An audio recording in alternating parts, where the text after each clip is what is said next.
Bem, meus companheiros, muito boa tarde a todos. É um prazer muito grande receber todos vocês aqui. Que a paz do Mestre Jesus possa estar em cada um dos nossos corações. Hoje é um dia muito especial, essa tarde se reveste de uma alegria muito grande, pois nós temos aqui a presença do nosso amigo Clóvis Nunes. E nós começamos a nossa reunião, começando pela leitura preparatória que o nosso companheiro Allan Kardec vai fazer para a gente.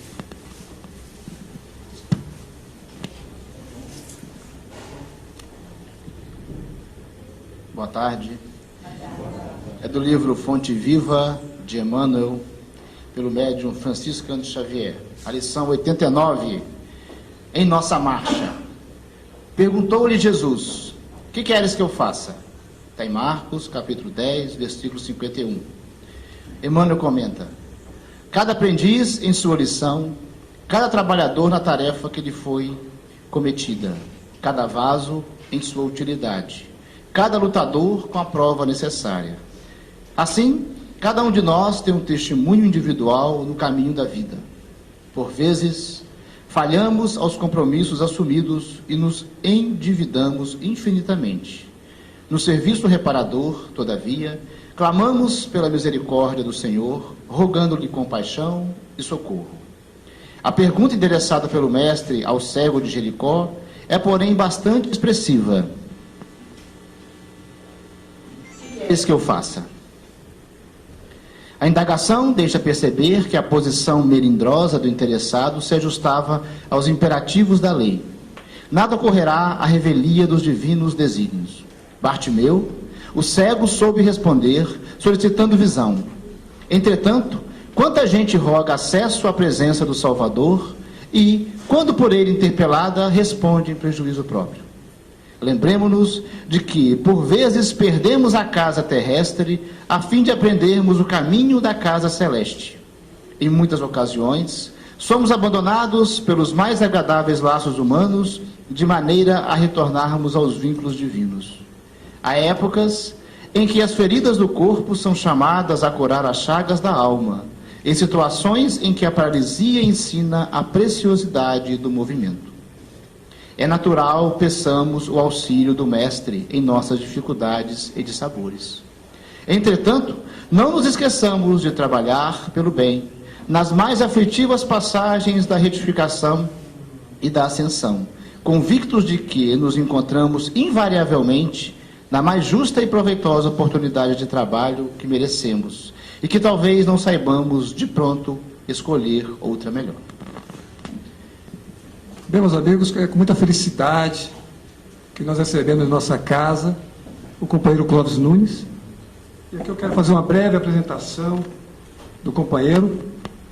Clóvis Nunes, que é professor e projetista técnico, parapsicólogo, pesquisador de fenômenos paranormais, especialista em transcomunicação instrumental, membro da Sociedade Suíça de Parapsicologia em Zurique, membro da Metaciência Foundation Incorporated em Miami, Estados Unidos, membro representante no Brasil da CETL, Círculo de Estudos de Transcomunicação de Luxemburgo, Europa.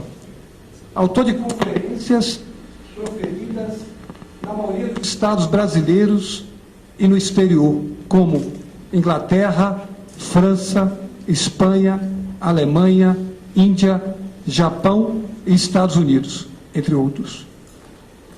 Tendo sempre empreendido pesquisa em torno da paranormalidade e temas relacionados com a evolução do homem nesses países, contatando assim com os maiores cientistas e especialistas dessas áreas ao redor do mundo. Consultor de programas sobre assuntos paranormais da Rede Globo de televisão, tendo sido entrevistado mais de 50 vezes em diversos programas em TV. Fantástico, Globo Repórter, Sem Censura, Jô Soares, Silvia Popovic e a Márcia Peltier, entre outros. Concedeu também mais de 700 entrevistas sobre paranormalidade em jornais revistas e rádios do Brasil e exterior. Ufa! Então esse é o Clóvis, e vem falar para a gente hoje sobre transcomunicação. Então vamos passar a palavra para ele, que nós estamos já necessitados de ouvi-lo. Clóvis, fica à vontade.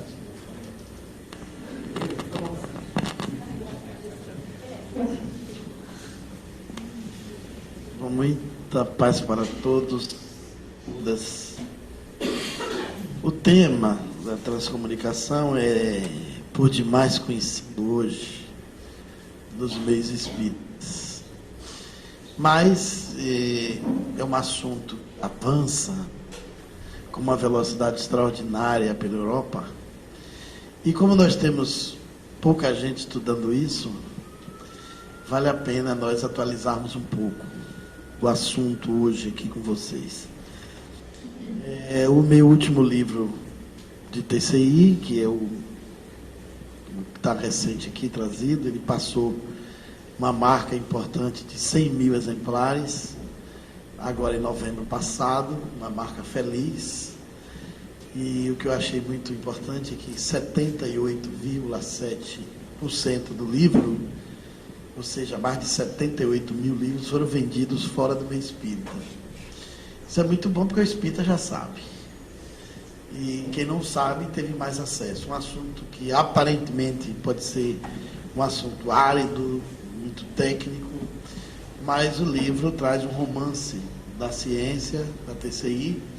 E coincidentemente é interessante falarmos, porque nesse mês de junho agora, precisamente no último dia 12 de junho, que foi também uma sexta-feira, 50 anos atrás, nós tivemos o primeiro contato que marcou a escalada da transcomunicação no mundo. Então esse assunto celebra agora em 2009 50 anos de estudos ininterruptos. Então, pelo menos aqui a gente não passa o aniversário da TCI em branco. E nesses 50 anos, a transcomunicação avançou de uma maneira surpreendente. Nós todos, mesmo espíritas, não acreditávamos, não sonhamos com isso. De viver numa época em que seu telefone toque e quando você atenda, ser um alô do além. A gente não supôs isso. Raras pessoas poderiam imaginar que isso fosse possível, mas regra geral foi surpreendente até para os meios espíritas. E os espíritos resolveram se comunicar através dos equipamentos eletrônicos, e foi de uma maneira assim bastante ostensiva, a partir da primeira experiência de 12 de junho com Frederick Jungerson, embora houvesse contatos anteriores, mas foi com Jungerson na Suécia, num vilarejo chamado Moimbo, numa casa de campo que ele possuía próximo a Estocolmo, na Suécia, às 10 horas da manhã, que o primeiro fato se deu. Ele gravou ali as primeiras vozes de consciência sem corpos, ou espíritos, que deixaram registrados numa fita, de maneira muito viva, a sua comunicação espiritual. Inaugurava ali um novo caminho, uma nova ponte, uma nova linha de contato com a lei. Até a transcomunicação, nós só tínhamos uma forma de estabelecer comunicação com a lei, que seriam as faculdades psíquicas humanas, ou no caso a mediunidade. A transcomunicação inaugurou uma via nova de contato, que são o campo magnético dos equipamentos eletrônicos. Os espíritos começaram primeiro a impressionar rádios, fitas cassetes, vozes. Depois eles avançaram para os telefones, na Floresta Negra da Alemanha, isso nos anos 70 para os anos 80. Depois os espíritos começaram a impressionar telas de computadores com textos digitados diretamente do além para a Terra. Depois, também nos anos 80, eles trouxeram as primeiras imagens na tela da televisão, na cidade de Aachen, na Alemanha, embora os computadores, os primeiros contatos foram na Inglaterra. Depois os espíritos impressionaram máquinas de fax. Depois eles avançaram para as imagens, ainda em preto e branco, mas com movimento. Depois com fala simultânea. E hoje tem imagens coloridas, com movimento e com voz. E os aparelhos telefônicos saíram dos fixos para os aparelhos celulares e mensagens gravadas até em secretárias eletrônicas. Uma quantidade imensa de resultados e comunicações tomaram conta do mundo. Muitos países envolvidos nas pesquisas, e eu garanto a vocês assim que hoje, no mundo da ciência, o além foi praticamente descoberto e uma grande parte dos melhores cérebros humanos vivos na Terra estão envolvidos nessas experiências fantásticas. Muitos encontros, muitos congressos, muitos trabalhos publicados, com controle científico bastante rigoroso, deram à transcomunicação uma certa legitimidade de sustentação na ciência de que hoje os conceitos sobre morte começam a mudar em alguns setores. E em breve, talvez não tão longe, nós tenhamos assim a TCI como um resultado bastante marcante, que vai trazer não só novas luzes, mas diferentes conceitos para a compreensão do fenômeno da comunicabilidade dos espíritos. Allan Kardec presumia, com muita segurança, no tempo da codificação espírita, que a única prova da imortalidade da alma é a comunicabilidade dos espíritos. Você só tem como demonstrar que a alma é imortal se essa mesma alma do além voltar para a Terra e demonstrar a sua indestrutibilidade, a sua permanência. Esse princípio fundamental é o princípio mais importante do Espiritismo. Porque para o Espiritismo valer, para ele ter sustentação, para que o Espiritismo seja legítimo mesmo, para que exista mundo espiritual, reencarnação, para que exista mediunidade, para que tudo que a gente acredita seja realmente verdadeiro, uma única coisa tem que ser verdade antes: a existência e a imortalidade da alma, após a dissolução cadavérica do corpo. Se o espírito não sobreviver, e se isso não for um fato, tudo que a gente acredita depois seria fantasia, fabulação e crença.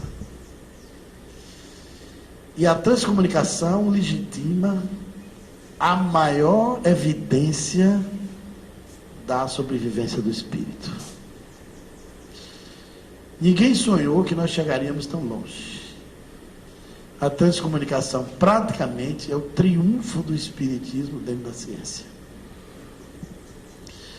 E os resultados desses últimos 50 anos voam de maneira fantástica. Aqueles aparelhos antigos que nós falávamos nas palestras, o Spiricom, o Vidicom, isso tudo já está aposentado, não existe mais, já é sucata, já faz parte da história. Hoje as comunicações se dão por outros métodos, mais extraordinários, com qualidades incríveis. E o que é interessante é que se avoluma as comunicações espontâneas. A transcomunicação tem um enredo curioso. Antes das vozes e imagens aparecerem espontaneamente, muitos homens tentaram contato. Sonharam isoladamente, embora não seja uma coisa popular, esse sonho, mas Thomas Edison, outros pesquisadores como Marconi, o descobridor do rádio, grandes inteligências do mundo da eletricidade, como Nikola Tesla, sonharam com a possibilidade de falar com os espíritos pelas máquinas, mas morreram sem conseguir nada.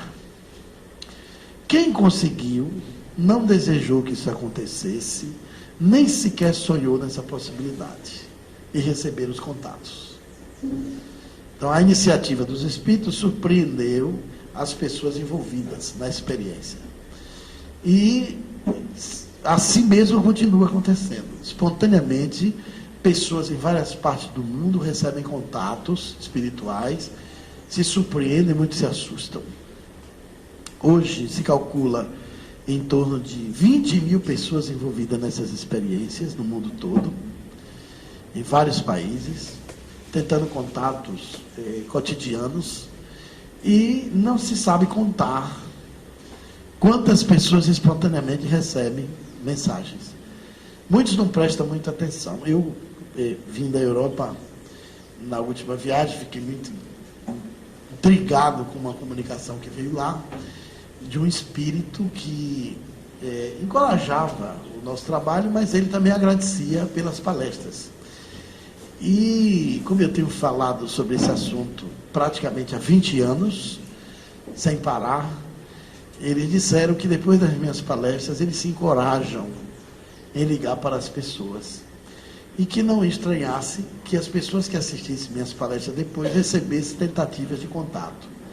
Então vocês também não estranhem se o telefone tocar de uma maneira estranha, se tiver algum fenômeno. Não é que eu tenha nada de especial, ficou logo tudo claro, e eu também vou deixar claro para vocês. É que eles dizem que lá do além, eles não se encorajam muito em ligar, porque a maioria das pessoas não vão supor que é verdade. E vão desligar pensando que é trote. E é assim mesmo que acontece. Nós, às vezes, não temos nem paciência de esperar o contato. Alguém liga para sua casa, tem um chiadozinho, você, alô, alô, não vai falar, não, é? Você acha que eu sou desocupado? Desliga o telefone. E se disser que é um morto falando, aí é que você não acredita. Você vai dizer, vai brincar com sua mãe, você não tem o que fazer? E a gente fala até alguns palavrões, a gente perde a calma. Eu me lembro de um espírito na França que ligou para a mulher dele, recém-casada, ele desencarnou. Ela desligou o telefone 11 vezes, chorando. Você não tem pena da minha dor? Como é que você passa um trote desse, seu vagabundo? E desligava. E era ele. E ele dizia, minha filha, me escute, sou eu. Mas você não tem o que fazer. Começou a chorar no telefone. Ele disse assim, chore, mas me escute. E ela parou assim, ficou meio abafada. Ela disse, sou eu, deixa eu provar que sou eu. E ele começou a falar das intimidades dos dois, ela assombrada, e disse, mas se é você está falando de onde? Ele disse, eu estou falando de dentro do aparelho telefônico que ela jogou no chão. Então, é uma dificuldade você se abrir para esse contato. Então, o que os espíritos disseram é que depois das minhas palestras fica um pouco natural. E aí eles se arriscam a ligar, porque sabem que as pessoas vão levar a sério alguma coisa. Não vão desligar tão rapidamente. Prestam atenção. Achei isso muito curioso. E fiquei até contente, né, de que as palestras ajudem nisso. Eu vou falar um negócio. Lá na minha casa, eu não sei de onde veio, partiu do Rio de Janeiro. Telefonava a cobrar, a gente falava, alô, alô, de nada. De nada. Logo em seguida, ligava, teve certamente mais de uma hora só ligando sem falar nada, a cobrar. Ali eu xingava mesmo. Bom, se fosse o espírito, seria horrível para ele, né? Mas pode ter sido erro de comunicação. E depois ela falou, ultimamente, ela falou assim, e queria a menina que eu estava lá, queria conversar com a menina. Eu peguei, cortei o ser humano. Não recebo mais ser humano pelo telefone. Ela vai e liga para mim, você cortou o ser humano? Ela falou, brevemente eu estou aí na sua cidade, conversando pessoalmente. Agora, só se essa palestra que o senhor está contando, está chegando a... Mas pode ser também coisa de gente viva. sua. Pode ser que não seja de morto, não, porque geralmente não é a cobrar. Geralmente não é a cobrar. Eu lhe digo isso porque na Europa tem captado mais de 3.000 chamadas. Hoje os telefones dos transcomunicadores todos são grampeados, eles têm um cuidado de botar gravações, são atentos a esses contatos. E das mais de 3.000 chamadas, nenhuma tem registro nas companhias telefônicas e nem vem nas contas. É uma espécie de DGA, descarga direta gratuita do além. Pelo menos é uma beleza, né? Então não vem na conta. Inclusive já houve pesquisas nas cidades de pesquisadores que avisaram as companhias, eles olham aquele horário que veio a ligação, registram, mas não vem na conta. Os espíritos não precisam usar um outro telefone externo para ligar. Eles podem usar uma caixa de distribuição do prédio, da rua, e pode atuar no próprio equipamento, diretamente. Embora tenham casos assim, na minha cidade, falando dessas comunicações espontâneas, esse homem tinha assistido uma palestra minha, e o pai dele morreu, era quem levava os seus filhos na escola, e havia um mês de morte do avô, dos meninos, ele foi apanhar os filhos, chegou na porta da escola, estava chovendo muito, ele lembrava que o pai dele sempre carregava no inverno um guarda-chuva no carro. E ele naquele dia disse assim, poxa, eu sou o pai deles, mas meu pai tinha mais cuidado do que eu, porque eu não trouxe o guarda-chuva. E no entanto, ele trazia, para os meus filhos não se molharem. Como a escola era um pouco recuada, dava assim uns 100 metros, do portão para lá, o menino tinha que vir correndo para não tomar muita chuva. E ele aí fechou o carro, desligou ali, ficou um pouco esperando a chuva diminuir o volume, a força, né, para ele descer. De repente o celular dele tocou dentro do carro. E ele atendeu. Apareceu um chiado, ele pensou que fosse mau tempo, mas teve paciência. E esperou. Aí entrou uma voz sussurrada, como se fosse mesmo a voz do pai. Disse, meu filho, o guarda-chuva não é mais importante do que o amor. A linha caiu, ele olhou no Bina, tinha um número. É estranho, porque geralmente não aparece número, ou aparece 00, ou aparece número confuso, ou o telefone não dá sinal de ligação. E ele olhou aquele Bina e disse, quem diria uma coisa dessa para mim? E retornou a ligação. Quando ele retornou a ligação, na frente do carro tinha um telefone público. Não tinha absolutamente ninguém. Quando ele toca, o telefone tocou. Quando ele foi no telefone público, era o que estava no Bina dele. Aí ele deduziu que foi o pai dele que tinha ligado. Usou aquele telefone para ligar para ele rapidamente. Ele chorou ali no carro, emocionado. A chuva desceu, ele entrou e pegou os filhos. Então, esses fenômenos assim são muito comuns. Mas, geralmente, a gente tende a tratar o espírito num telefone como se fosse um trote da terra. No caso da senhora, acho que deve ser alguém com saudade da menina que está tentando ligar. Pode ser gente daqui. Para a gente admitir uma comunicação como espiritual, você tem que eliminar todas as possibilidades dela ser normal, para depois ela ser paranormal. Mas as evidências são claras. E tem muita gente recebendo contatos telefônicos. Na minha cidade, tem uma senhora que recebe quase semanalmente comunicação dos seus parentes mortos por telefone. Principalmente em momentos difíceis, o telefone toca. Tem sempre uma dificuldade para começar a chamada. A voz é realmente uma voz que não é comum. Ou é sussurrado, ou é breve, é fragmentado, ou uma voz metalizada, uma voz misturada com ruídos, mas a pessoa ouve bem, ouve e interpreta legal. Então, se o telefone de vocês tocarem por alguma dificuldade extra, tenham paciência e prestem atenção. Também não tenham medo. Pode ser um alô do além. O além não é um país tão distante. ele é muito próximo. O problema é que a gente tem dificuldade com os correios. E também os carteiros não são muito confiáveis, que são os médiuns.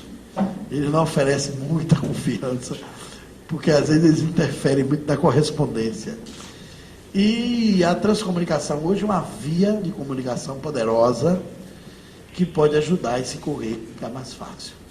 Há um volume extraordinário de pessoas que recebem contatos com seus entes queridos. E no começo a TCI ocupava muito a atenção de técnicos, de pesquisadores. Hoje é uma quantidade enorme de pais, de famílias que aprenderam técnicas, que ensinam outros, que leem livros e praticam a TCI, que é a sigla de Transcomunicação Instrumental. E tem obtido resultados maravilhosos. Na Itália, por exemplo, existe um movimento chamado Movimento da Esperança, que foi fundado por famílias católicas, liderado por um advogado chamado Dr. Mario Mensegotti, advogado do Vaticano, que perdeu seu filho em um sequestro, e ele pedindo provas de vida da criança para os sequestradores, e não teve essa prova de vida. O menino desapareceu quase um ano. Ele espalhou cartazes por toda a Itália, oferecendo um prêmio para quem desse alguma notícia do seu filho. Ele foi informado por um amigo que havia um grupo de transcomunicação que consultava as vozes do além. E ele poderia consultar pelos rádios e podia ter a notícia desse filho. Ele visitou o grupo lá em Grosseto. As vozes disseram que o menino tinha sido sequestrado e morto, assassinado pelos sequestradores, e que o corpo dele havia sido jogado debaixo da ponte do Rio Pó. O Rio Pó é um rio bastante conhecido na Itália. Ele contratou uma equipe de mergulhadores, como ele possuía recursos, e vasculhou ali a ponte para achar o corpo do jovem. Não encontrou nada. Com 2 dias de busca. Ficou um pouco desconfortado, irritado, achou que tinha sido enganado por aquelas vozes e comentou com um amigo de uma maneira muito insatisfatória. E o amigo lhe disse: por que você não consulta as vozes? E ele disse: mas eu vou consultar uma coisa charlatanesca que me enganou, que me botou 2 dias de ocupação indevida. Ele disse: não, pode ser que houve algum erro, algum equívoco. Se você tem que questionar, não é o grupo das pessoas são pessoas idôneas. Se alguém errou, foi as vozes, vale a pena você questioná-las. Ele aceitou o desafio, foi lá, já insatisfeito, questionou as vozes. Pelos rádios, as vozes dos espíritos lhe disseram: o corpo do seu filho ficou preso nas ramagens do cipó, por trás do último pilar. Os mergulhadores não tinham equipamento para remover o cipó, e o corpo do seu filho está preso lá atrás. Não se assuste, mande procurar direito, porque o corpo está deformado, porque foi quase todo comido pelos peixes. Ele contrata novamente os mergulhadores, corta a ramagem, o cipó, e acha o corpo do filho preso. Esse homem se impressionou tanto com isso, que passou a ser dedicado ao assunto da transcomunicação. No fundo da casa dele tinha um pomar, onde os pássaros iam se alimentar das frutas e iam dormir nas árvores à noite. Caía penas de pássaros exóticos. O menino colecionava essas penas e havia colocado em 2 quadros na sala penas coloridas de diferentes pássaros.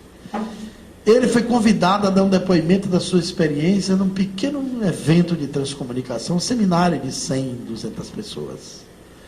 Ele estava no trem, fazendo anotações, conferindo o que ele ia mostrar e falar.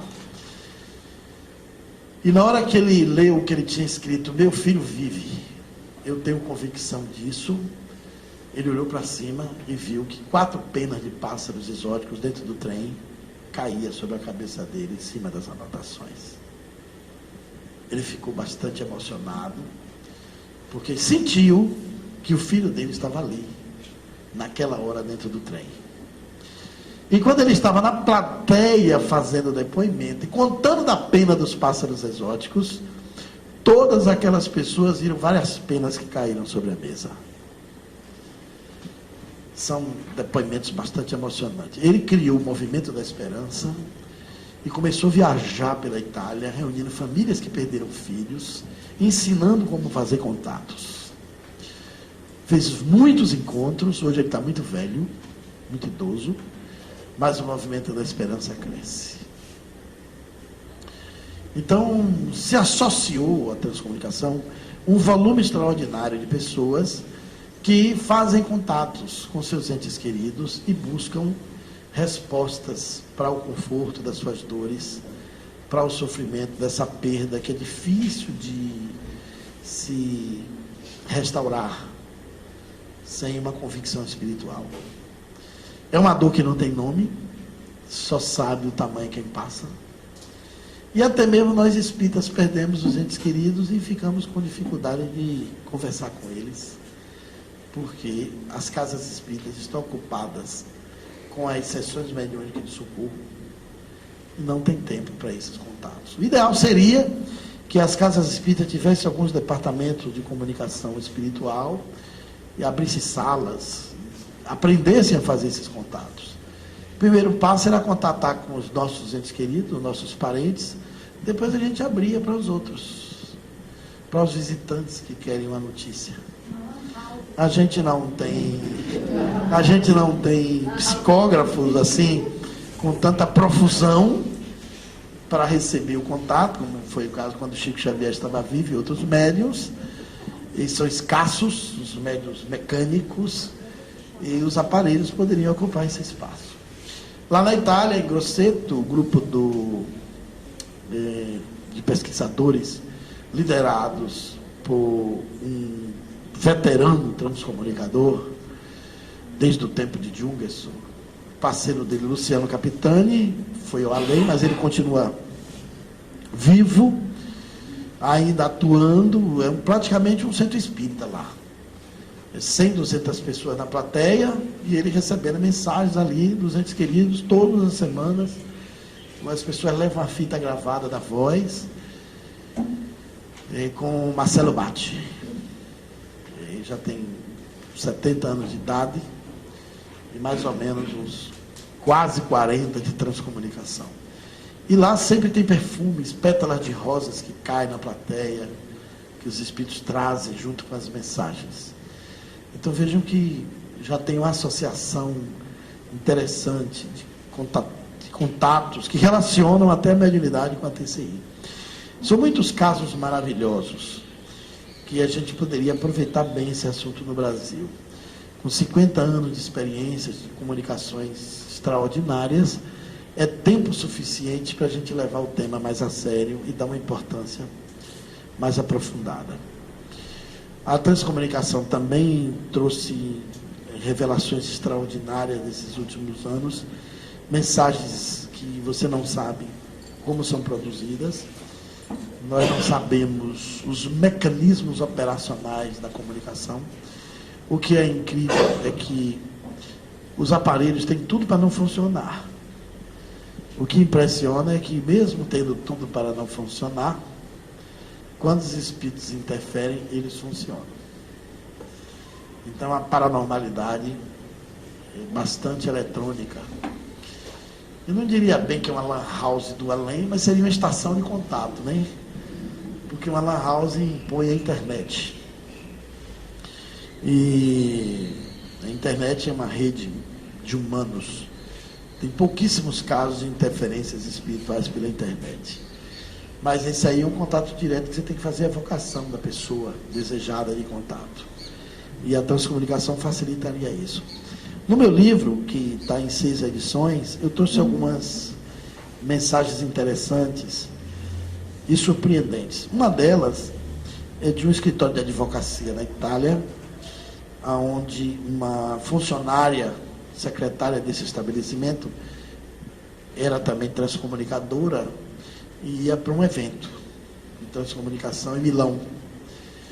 e às 6 horas, mais ou menos, na hora de deixar o trabalho, o seu chefe, o advogado Salvatore de Campo, dono do escritório de advocacia, chamava ela às pressas e dizia: você não pode sair agora porque você tem que digitar a revisão de uma lei que tem que seguir hoje ainda para o Ministério da Justiça e que tem que ser publicada amanhã cedo.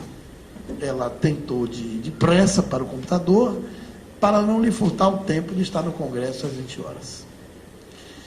E lá no computador, no livro reproduz a página que eu trouxe de lá, tem o timbrado da empresa em cima, do lado tem o endereço, em cima tem a cidade de origem, que é a cidade de Milão, embaixo, na esquerda, em cima tem ao diretor do serviço de campo, e à esquerda, no cantinho, tem o nome Orghetto, que quer dizer assunto em italiano. Orghetto é que o assunto era revisão da lei número tal. Em 13 linhas, a explicação da revisão da lei, e embaixo está escrito diretor do serviço de campo e o nome do advogado, que é o Salvatore. Ele pediu 4 cópias à secretária. Ela foi na máquina, digitou e pediu 4 para a impressora. E apertou o clique de impressão. A impressora imprimiu as 4 páginas. E ela foi rápido, deu ele para assinar, para se ver livre e ir embora para o Congresso, né? Ele assinou a primeira, perfeito. Assinou a segunda, perfeito. Quando chegou na 3ª e 4ª página, estava alterada. Ele olhou para ela e disse assim: mas quem é Marco Bensana? Eu não sou Marco Bensana. O que é que você fez nessa mensagem, nessa carta, nessa lei? Ele disse: eu não fiz nada. Eu pedi 4 páginas, 4 cópias. Ele leu e disse: olha para aí o que você fez. Ela leu, disse: mas eu não fiz. E como é que veio isso aqui? Aí em cima era o seguinte: em vez de ter o nome Milão, tinha a palavra Vedúcio. Era uma cidade próxima. No lugar de ao diretor do serviço, tinha assim: aos meus caríssimos pais. No lugar de Orghetto, que é assunto, ao invés de ter revisão da lei do número tal, tinha assim: pedido de perdão para meus pais pelo gesto desesperado, o suicídio.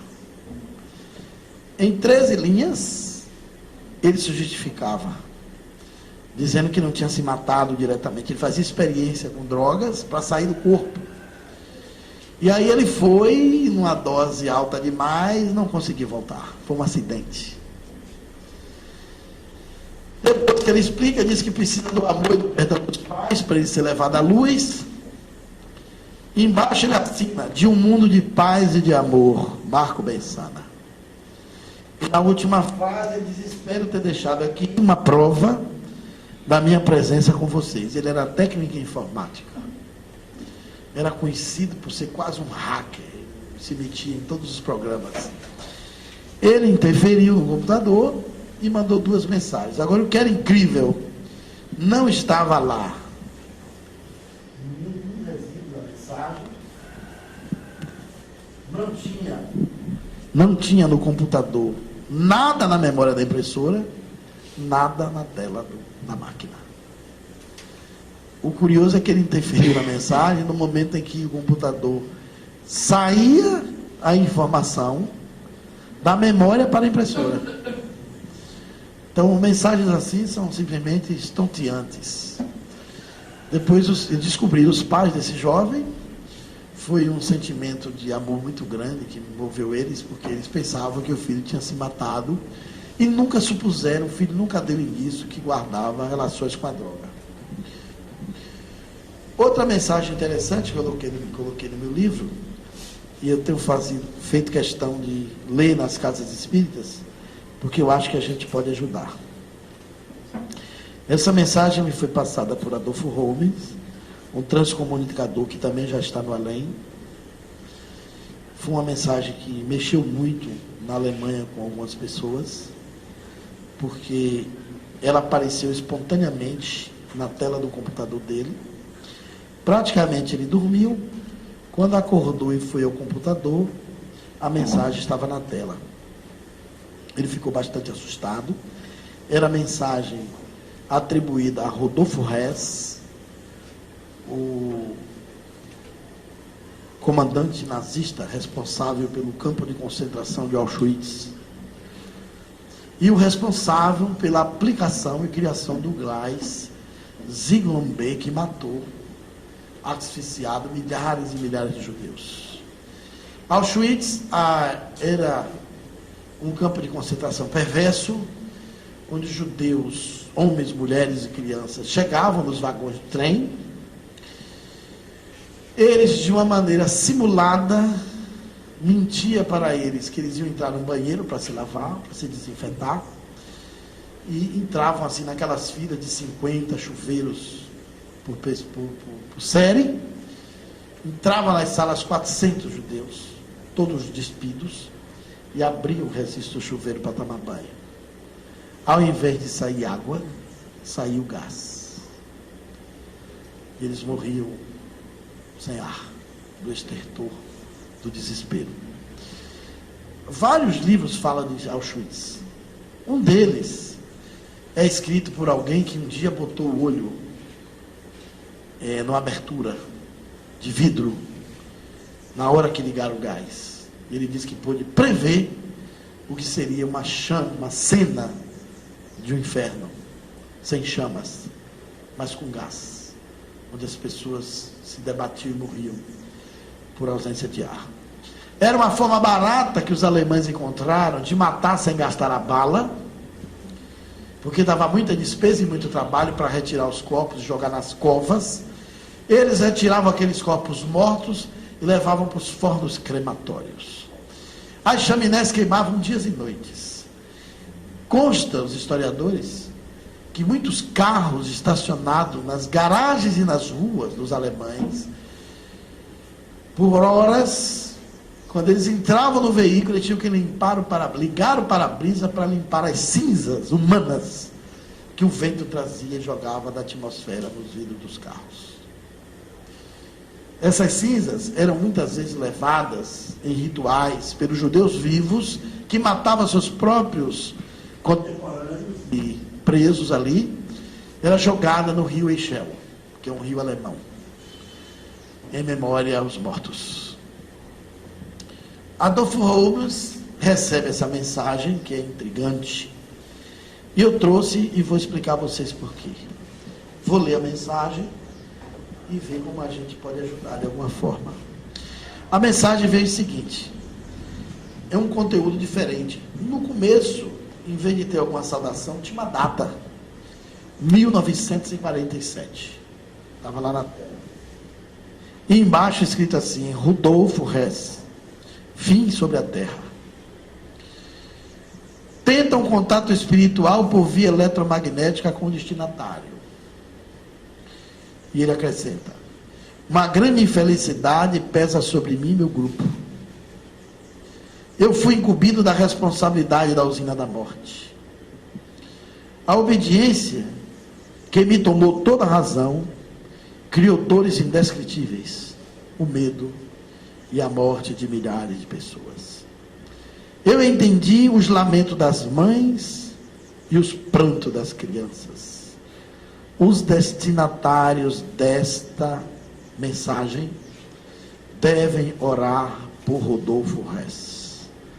As orações trazem ajuda.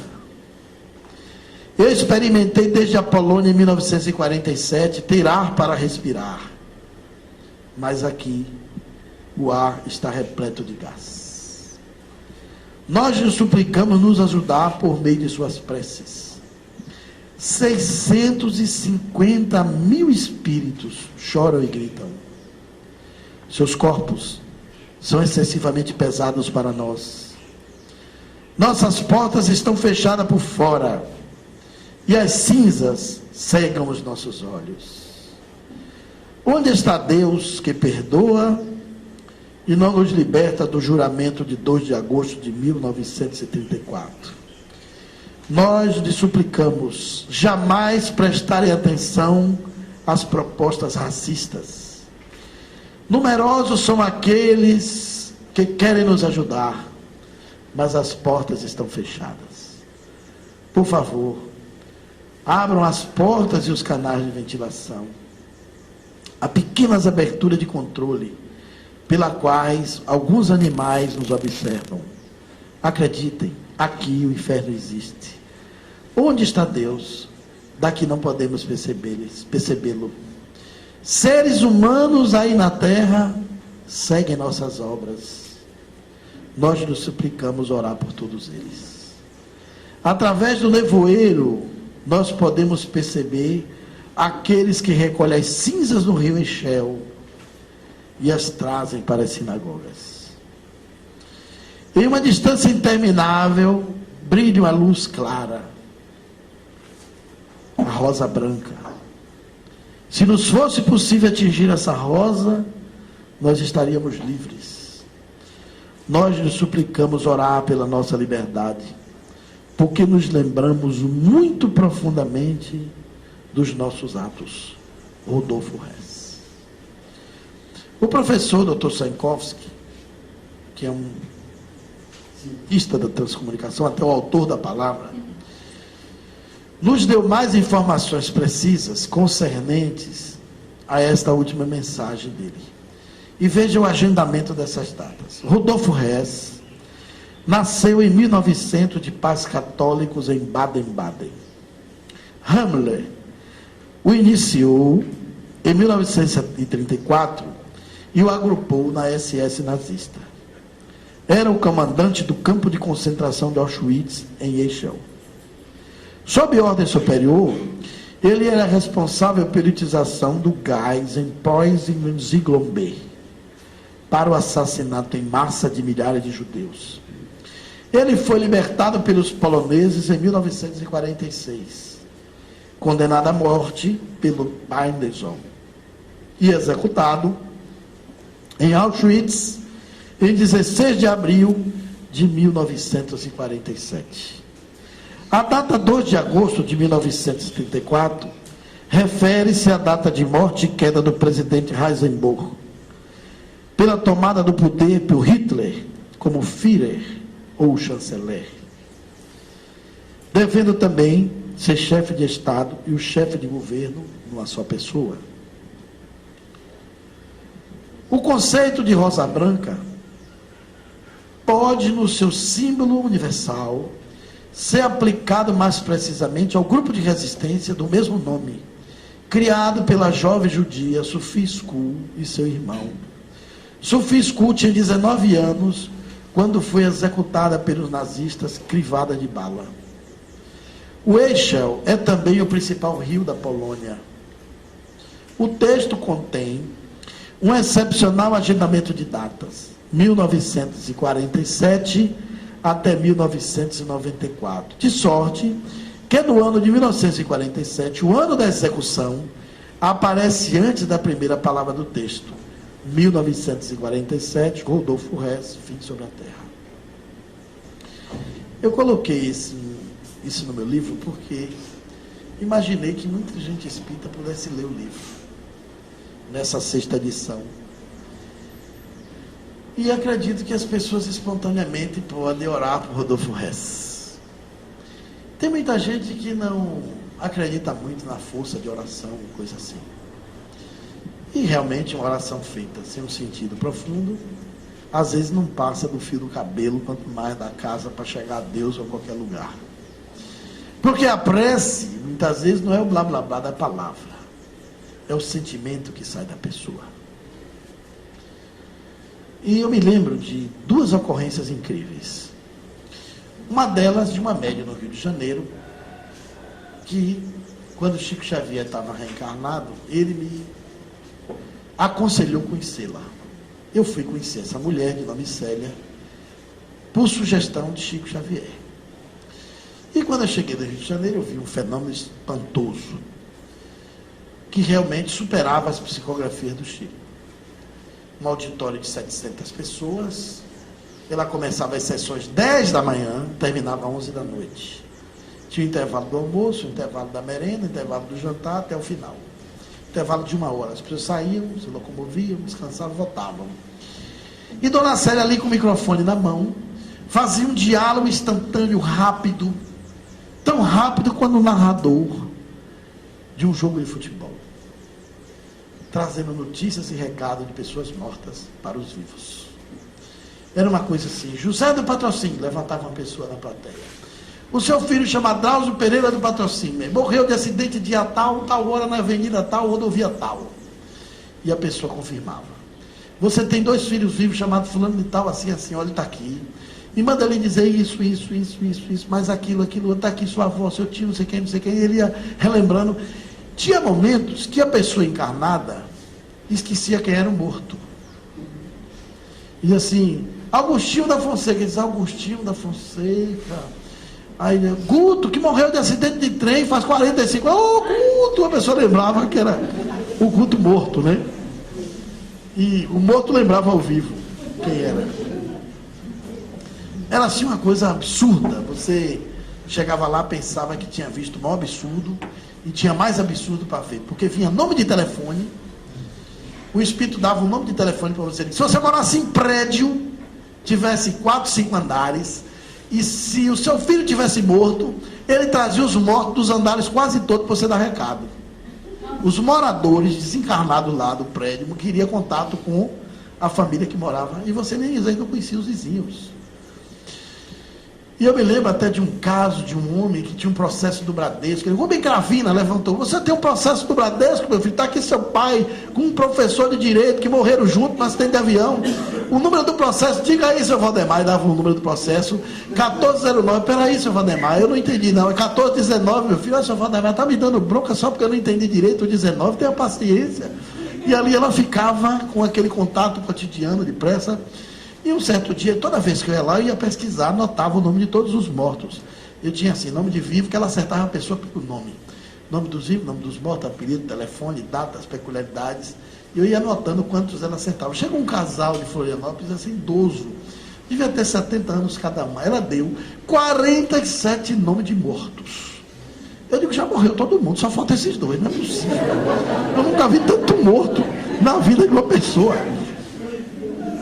E aí, quando já estava na última lista, ela disse: quem é Francisco de Souza? Aí eu vi um motorista, meu motorista, sai o motorista da plateia, com um chaveirão assim, com um rabo de coelho redondo na cintura, foi depressa. Você teve um colega chamado Aloysio Pereira, o rapaz já foi chorando, disse: tive, que morreu de acidente de moto debaixo de uma carreta. Ele disse: tive, sim, senhora.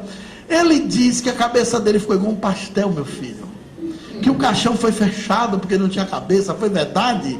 Ele disse: foi. E começou a chorar. Ela disse: ele está mandando dizer que você rezou por ele 3 meses. Foi isso mesmo? Foi. Todas as noites foi. Mas ele está dizendo que você rezou, não foi por piedade. Era com medo, porque a imagem não saía da sua cabeça. E você pedia a Deus para tirar, para você dormir.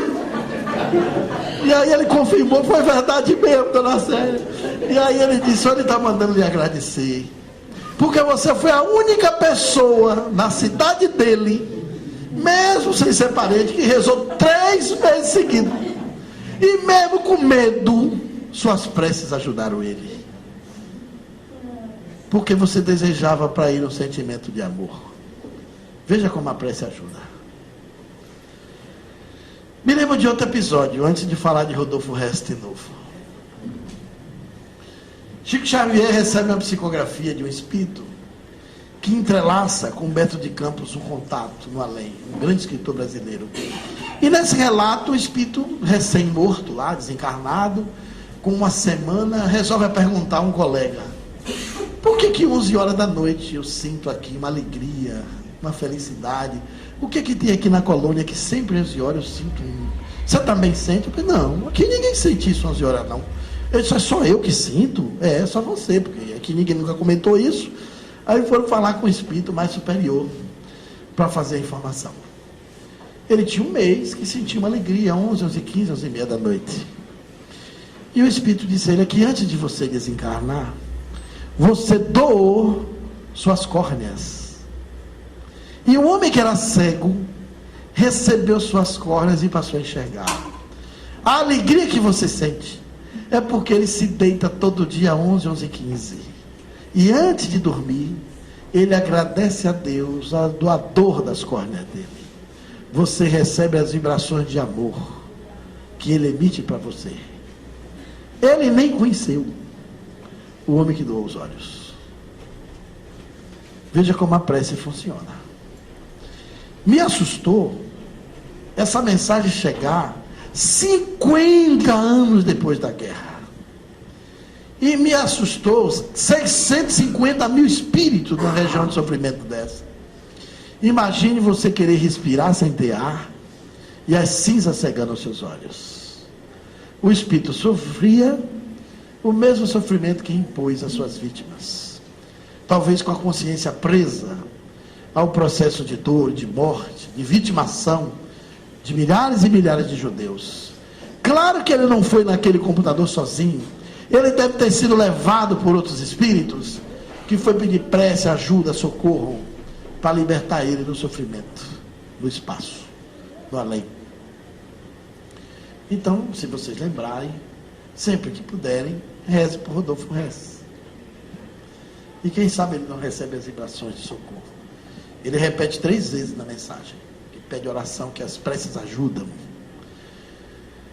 E é uma espécie da gente também, que é espírita, que acredita nisso, nessa continuidade do espírito, dar a nossa contribuição para alguma coisa boa, já que a transcomunicação está nos avisando.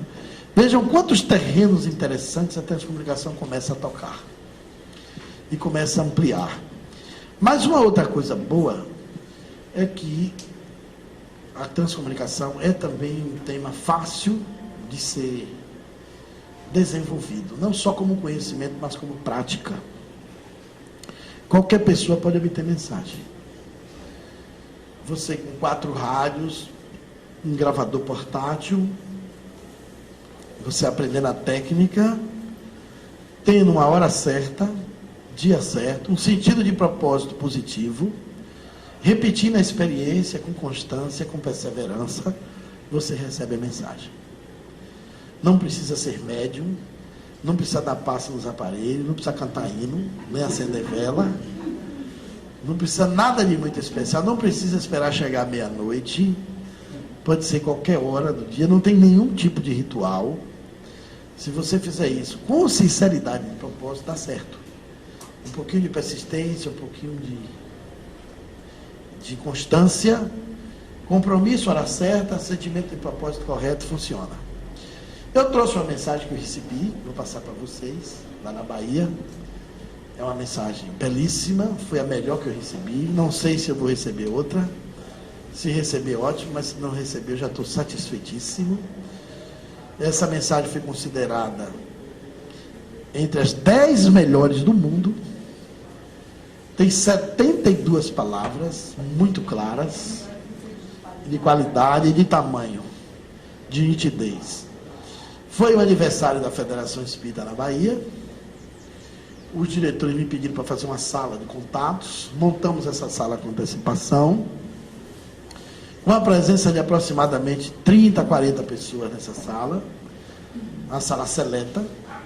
Os diretores da federação mais antigos estavam lá, vários octogenários, tinha um doutor em ciência pela USP, tinha médicos, tinha engenheiros, estudantes, e estava eu, a coragem e os espíritos. Era o período de 31 de outubro até 3 de novembro.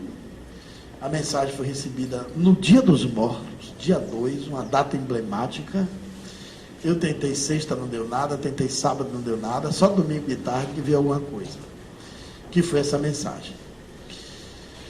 E foram 6 tentativas no total, com ruídos, pancadas, sons, mas no domingo veio a mensagem interessante. Vocês vão ver a minha voz fazendo a evocação. Eu vou explicar um pouco como é que funciona isso. Os rádios, nós colocamos ele entre estações, você dessintoniza os rádios, pega o dial do rádio e bota no ruído branco, no chiado. E usa 3 rádios comuns, bota um em AM, FM, outro em ondas curtas, e usa um rádio antigo de válvula. Cada rádio desse possui uma frequência diferente. O AM, por exemplo, é amplitude modulada. O FM é frequência modulada. É um comprimento de onda diferente. Ondas curtas, o nome já diz. E o rádio de válvula, ele gera tons diferenciados. Debaixo da válvula tem um sistema chamado grade, que gera ruídos. Os espíritos explicam que eles no além não tem mais uma garganta biológica como a nossa, para produzir voz, como a gente produz aqui no aparelho fonador. Não tem corda vocal biológica. E é mais fácil para eles produzir vozes a partir de ruídos que existem, de frequências e comprimentos de ondas, que às vezes a gente nem sabe onde vai. Eles manipulam e modulam isso, para eles é mais fácil, do que produzir a partir do nada. Eles precisam de algum meio para manipular a voz. Você pega um gravador com a fita virgem, para não ter suspeita, liga esses rádios e deixa a fita rolar. 5 minutos. Faz a evocação, porque na transcomunicação nós temos que ser evocadores. A evocação também não é também um chamado à toa, é um sentimento positivo. Tem que saber evocar. No Espiritismo tem um certo preconceito para evocar espírito. Mas Allan Kardec dedicou um capítulo inteiro no livro dos médiuns, ensinando como evocar. E até pergunta, pode alguém sem ser médium evocar os espíritos? E os próprios espíritos respondem que pode, desde que tenha um sentido de propósito positivo. Vale a pena botar sua saudade, desde que seja uma saudade também alegre, positiva. A saudade negativa que impõe sofrimento afasta o espírito, não traz a comunicação, distancia, dificulta. A saudade positiva é aquela alegria, aquela vontade de satisfação que você tem. Você chama o espírito, deixa a fita rolar, marca o tempo, diz que vai deixar 5 minutos, não precisa mais do que isso. Você não vai ouvir nada, só chiado, barulho dos rádios, mistura de ondas e sinais, ok? Aí você, com 5 minutos, pega o gravador e registra que acabou. Fala assim, final de contato. É uma forma de você dizer que acabou a comunicação entre você e eles. Baixa o volume do rádio, porque se não der certo a primeira vez, você faz segunda, terceira, quarta. Rebobina a fita e escuta. A fita vai reproduzir naturalmente os chiados dos rádios que estavam ligados. Compreenderam? Mas, surpreendentemente, por cima daqueles chiados, ou por trás daqueles chiados, pode aparecer a voz da pessoa que você chamou. Você não ouviu, mas o Espírito gravou. E fica ali para sempre. Você só ouve quando rebobina a fita e faz a reescuta. A técnica que nós gravamos foi essa. Eu imaginei, era 70 anos de Federação Espírita. Quem era o espírito que poderia se comunicar ali? Botei os fundadores do Espiritismo da Bahia, os presidentes, os mais famosos. Aí tinha uma opção de nome ilustre. Manuel Filomeno de Miranda, José Petitinga, não sei quem, Deolina Murim, tudo do além. Eu não conheci ninguém, só conheci Deolina Murim, o resto eu não sabia quem era. E aí eu chamei a primeira, a segunda, a terceira, não veio ninguém. Eu já estava assim, pode vir qualquer um parente, qualquer presente aqui serve, para ver se vinha, né? E aí resolvi chamar os diretores mais antigos para ir para a sala, para eles falarem daqueles nomes um pouco, porque a lembrança ajuda, né? A técnica de você recordar faz uma ligação mental. E aí eu fiz as evocações e tal, você também chama as estações do além, porque eles dizem que lá tem equipamentos, tem rádios do além, tem estações que transmitem para os nossos aparelhos. As estações têm nome. Aí eu aprendi os nomes tudo na Europa e vendo os pesquisadores de lá fazer. Eu comecei a fazer e recebi mensagens curtas, 5 palavras, 6 palavras, coisas incríveis, surpreendentes, maravilhosas, mas essa veio com 72 palavras. Eu fiquei bastante feliz porque o espírito que veio não estava na lista, mas foi trazido pelo pessoal que estava na lista. Agora, ele havia desencarnado fazia 6 anos, foi um trabalhador da federação, a maioria das pessoas da sala conheceram ele, ninguém lembrou de chamar ele, que foi uma coisa impressionante, não botaram fé que ele vinha. Foi um poeta, declamava, fazia poesia, palestrante, trabalhou na Mansão do Caminho com Divaldo Franco quase 30 anos e militou no movimento federativo em 35. Aí ele vem do além, e a primeira poesia que mandaram do além foi a dele, toda rimada. Ele botou um título. Primeiro ele fala meu nome, que vocês vão ver. Ele fala Clóvis. Depois ele fala saudoso recado. E aí a primeira estrofe é dele. Ele morreu cego, 6 meses de UTI, 2 anos de cadeira de rodas, em falência orgânica, debilitado, com dores pelo corpo. A esposa dele cuidou dele até a última hora, Dona Carminha, estava no congresso, mas não estava na sala. Depois que o viu, no primeiro verso, se acabou de chorar, já sabia que era ele. E teve que dar remédio a ela, água com açúcar, quase que ela vai também junto. E aí ele começa assim, a primeira estrofe, vocês vão ouvir. Ele fala, hoje vejo em luz suave. Voltou a enxergar, né? Sem sofrimento, sem dores. Assistindo esse conclave, que era o congresso, na presença dos mentores. Aí ele manda um verso para os amigos dele que estavam ali. Olha que jeito mais... Ele era espirituoso, brincalhão, pilerioso. Ele convida todo mundo ali para morrer da forma mais engraçada que eu já vi na vida. Ele diz aos meus contemporâneos, que estavam ali na sala, né? Que no corpo ainda está. Não demore muitos anos. Venham logo lá.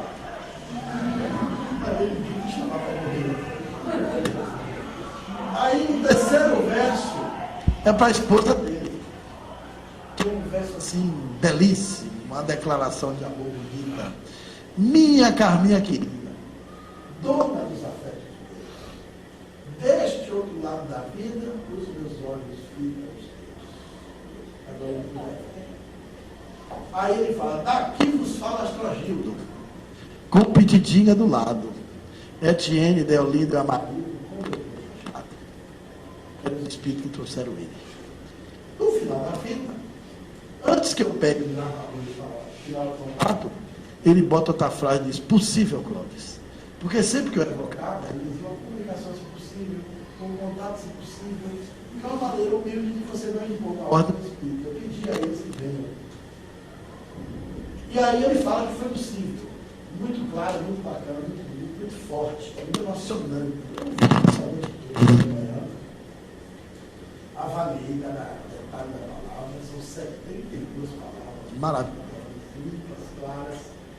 E eu fiquei contente porque na transcomunicação, os espíritos que mandavam a mensagem, Tecnícia, Adolfo Ramos, era Constantino Raul, foi dele, Suégenes Alta, só tinha nome de alemães estrangeiros, e o nome desse era Astrogildo Eleutério de Souza. Bem baiano, bem brasileiro, bem nordestino, né? Tem vaga para os brasileiros falarem à vontade. Isso quebrou aquele mito que só vem coisa se for do estrangeiro, só vem comunicação boa se for de lá. E essa veio límpida, extraordinariamente límpida. Eu levei para o último congresso em Vigo, na Espanha. Foram feitas mais de 60 cópias dessa mensagem, traduzida, eu tenho feito uma ata. Ela, inclusive, está na internet. Mas aqui a gente vai ouvir de uma maneira mais emocionante, mais clara. Tem alguém que possa passar para mim? Num gravador, num som? Aquele som está ligado à caixa? Tá. Então você bota. Eu começo falando qual é o horário, o local que eu estou, tarde de domingo, Salvador, Bahia. E vou descrevendo. A minha voz é a primeira. Vocês vão ver que tem muito chiado. Porque eu estou falando por cima dos equipamentos ligados. Aí eu chamo o espírito, aquela lista de gente. Aí o que acontece? Isso pode deixar passar. Pode. Bota o microfone na caixa. Deixe baixinho, depois a gente aumenta um pouco. Que essa evocação aí não é tão importante não. Deixa eu rolar um pouquinho. Agora sim, pode deixar rodar, né, baixinho. Baixa um pouquinho. Baixa um pouquinho, baixou, pronto. A gente estava no Centro de Convenções de Salvador, no Congresso Espírita. Aí eu faço o registro onde eu estou, o lugar, a data. E aí a gente está nesse contato que deu certo. Vocês vão ver que depois da minha fala, pode aumentar um pouquinho. Tem um período que o som sobe, né? Os chiados atrás dos rádios. Está vendo? Essas estações são do além. Isso, está bom a altura. Aí eu já estava apelando para todo mundo ajudar, né? Para ver se vinha. Bota o microfone perto da caixa para o pessoal lá em cima ouvir também. Ah, tá tendo lá, é? José Pitinga, Manuel de Miranda, Arthur Pires, Nenhum desses vieram, né? Você já falei. Machado, E eu chamei várias vezes. Carolina Amorim, Alfredo Miguel, Leonardo Batista, Cristóvão Silva, Todos Luiz mortos. Gonzaga Pierre, O que vem, o Astrogildo, eu garanto a vocês que ele está bastante morto. São 6 anos de sepultado, o óbito assinado, todo mundo foi para o enterro, então não tem dúvida que ele está morto. E a voz é de alguém que ninguém esperava. Então veja que ele aparece a voz dele falando, Clóvis.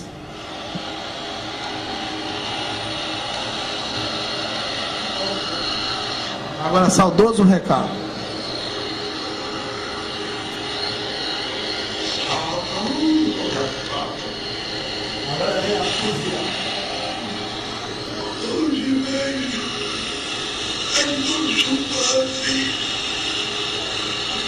sem sofrimento, sem dores,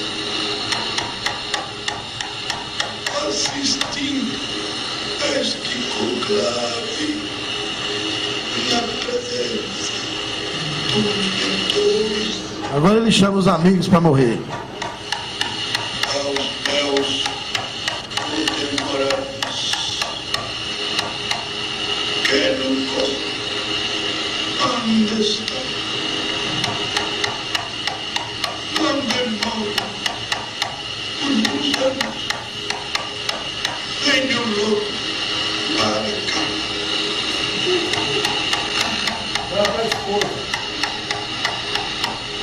Minha Carminha querida, toma os afetos meus, deste outro lado da vida, os meus olhos fitam os teus.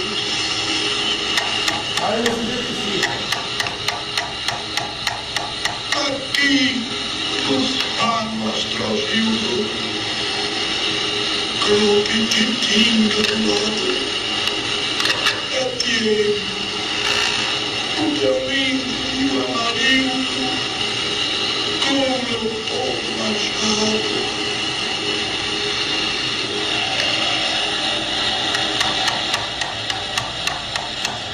Aí ele fala, possível, Clóvis.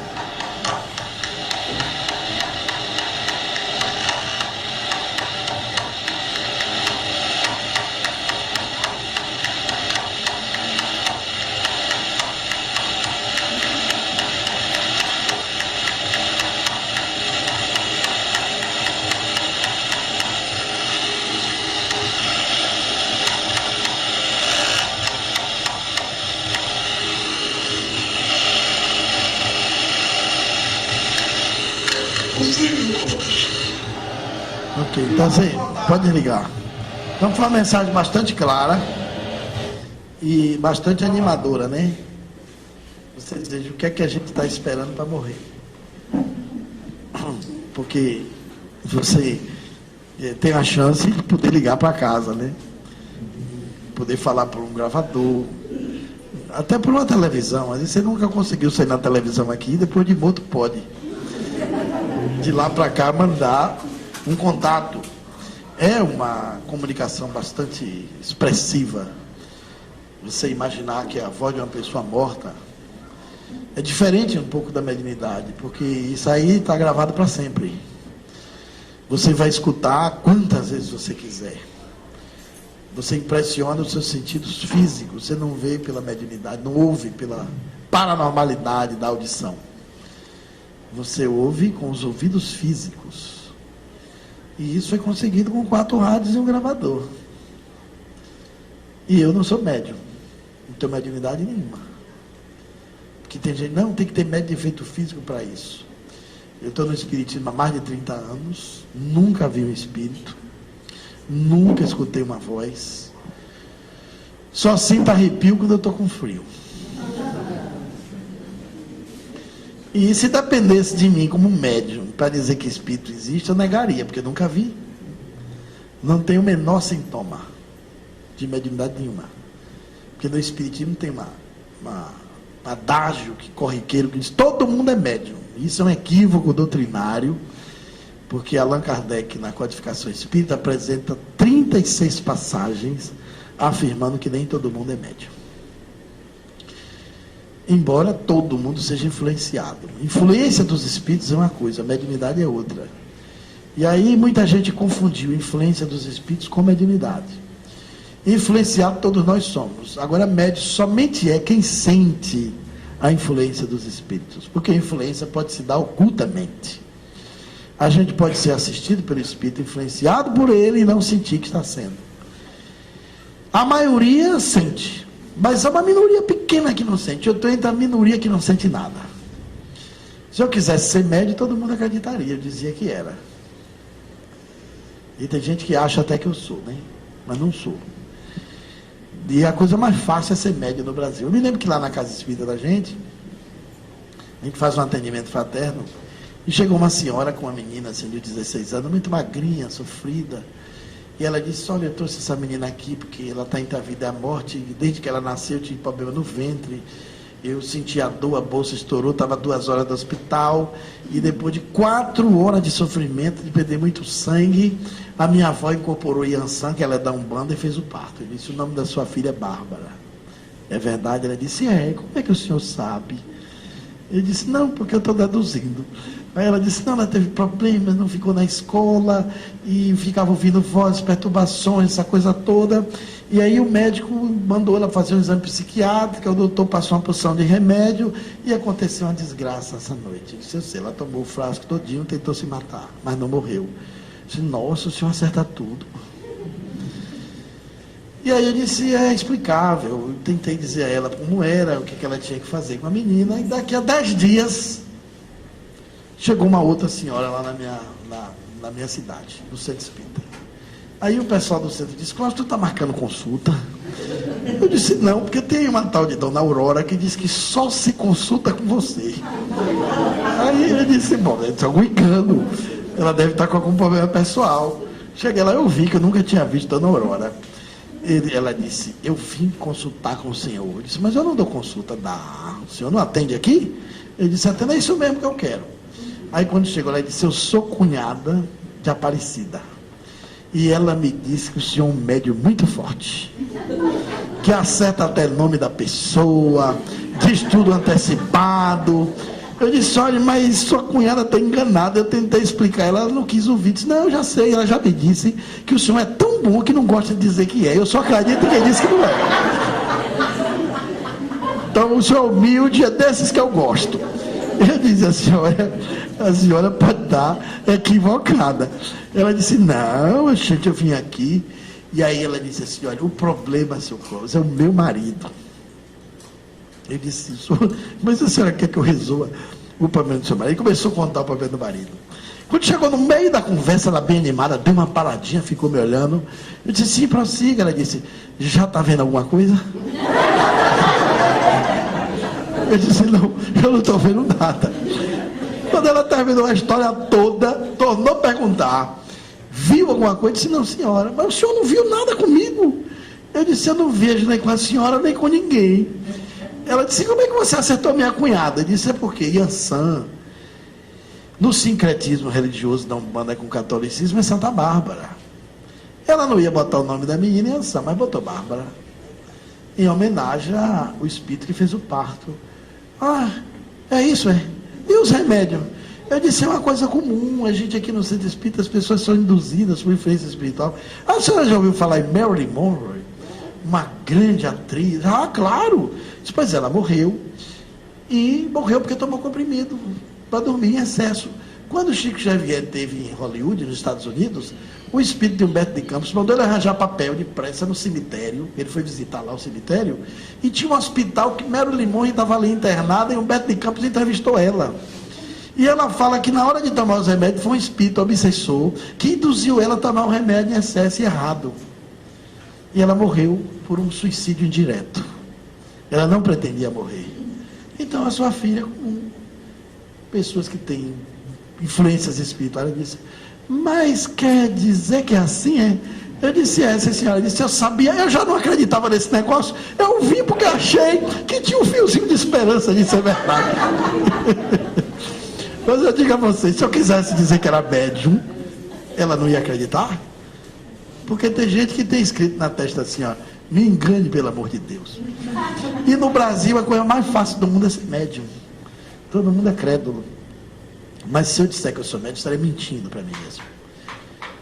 A minha convicção no Espiritismo não é pela mediunidade, é pela pesquisa, pelo estudo. Eu não sou médium, mas tenho mais confiança e convicção de que espírito existe do que muito médium que eu conheço. Porque você não precisa ser médium para ser espírita. Tem muita espírita que não é médium e tem médium também que não é espírita. Olha aí, Francisco de Assis e Joana d'Arc, os hospitais, as cadeias públicas e as clínicas psiquiátricas estão lotados de médicos que não são espíritas. Allan Kardec foi espírita e não foi médium. Não tem uma mensagem na codificação espírita atribuída a Allan Kardec. Nada. Tudo que ele conseguiu foi com a mediunidade dos outros. Então, eu sou do time do codificador. Não tem mediunidade, não tem nenhuma dificuldade em assumir isso. E, no entanto, eu recebi transcomunicação e recebo. Recebi telefonemas na minha casa, na madrugada, vários, todos de autoria espiritual. Então, eu estou dizendo isso a vocês, que é um assunto apaixonante, porque agora, quem não é médico tem chance de fazer contato. Não é? Mas aí a gente tem que esclarecer algumas coisas. Algumas pessoas ficam com medo da transcomunicação. E no movimento espírita, alguns preconceitos, assim, e agora? Com tanto equipamento eletrônico, o que vai ser dos médios? Será que eles vão receber aviso prévio para se aposentar? Eu fiz uma conferência no Rio Grande do Sul e o jornalista fez uma sarja. Botou na primeira página do caderno 2 do jornal. Aí tinha uma mesa comprida, na cabeceira tinha uma televisão, um computador, um rádio, um telefone e outros aparelhos, né? E em cima estava escrito, Sessão Mediúnica do Futuro. Aí tinha um balãozinho em cima da TV, e a TV dizia, irmão computador, faça a prece de abertura dos trabalhos. É claro que isso é uma hipótese um pouco absurda, né? Embora humorada do desenhista. Porque a mediunidade é uma faculdade inerente à espécie humana. É uma condição psicobiofísica que a biologia otorgou ao ser humano. Não é a presença dos equipamentos eletrônicos trazendo contato com a lei que vai subtrair da espécie humana uma predisposição psicobiofísica que se radica no organismo da pessoa. A transcomunicação é mais uma ponte de comunicação. Uma ponte de comunicação que vai além da comunicação virtual. Nós avançamos no contato extraordinário. Primeiro a gente teve o código Morse, que foi os primeiros contatos de comunicação entre os homens. Depois avançamos para o telefone com Alexander Graham Bell em 1874. Depois fomos para o rádio. Depois fomos para a televisão nos anos 50. Depois chegamos no computador nos anos 80. Depois o telefone se casou com o computador. Chegamos na telemática, nos satélites, nos bits, na comunicação virtual. E agora nós estamos no mundo da transcomunicação, que é a comunicação transcendental. É uma nova forma de se comunicar com outros níveis de consciência, com outras dimensões, com outras realidades. Então é um tema que não se pode mais negar sua força, sua pujança. E eu encorajo vocês a tentar fazer o contato de vocês. Se o centro aqui não quiser fazer um grupo, você pode reunir 2, 3 pessoas em casa, não faz medo nenhum. Porque tem gente assim, esse negócio do copo mesmo, dá problema. O copo, em si mesmo, não faz nenhuma ameaça de medo. O problema é que as pessoas que estão por trás da prática do copo são pessoas com projetos e propósitos frívolos. Aí atrai espíritos frívolos. O copo é apenas um meio de contato. Eu fiz experiências com copo há uns 15 anos atrás, numa sessão mediúnica numa cidade chamada Lagoinhas, na Bahia, com um grupo de médiuns. Fizemos um abecedário. Eu vi essa experiência com um médium, um amigo meu, cego do Rio de Janeiro, e tentei reproduzir. Disse assim, aqui não tem chance de fraude, porque todos os médicos que botam o dedo no copo é cego. O único que enxerga está anotando. Então o cego não sabe para onde o copo está indo. E era filmado. E aí eu fiz a experiência, botei um pano preto no olho dos 3 médiuns e botei o abecedário, botei a palavra sim para o lado direito, a palavra não para o lado esquerdo. E aí na hora que o copo começou a mexer, eu troquei a palavra, né? Sem os médios saberem, eu peguei o sim, botei no lugar do não, peguei o não, botei no lugar do sim. Aí eu perguntei, tem alguma entidade aqui presente? Aí o copo ia para o lugar do não. Porque os médicos estavam pensando que o sim estava na direita. Eu tinha trocado. Aí quando os médicos foram levando, o copo voltou com força. Zum! Aí um puxou a venda e disse, como não?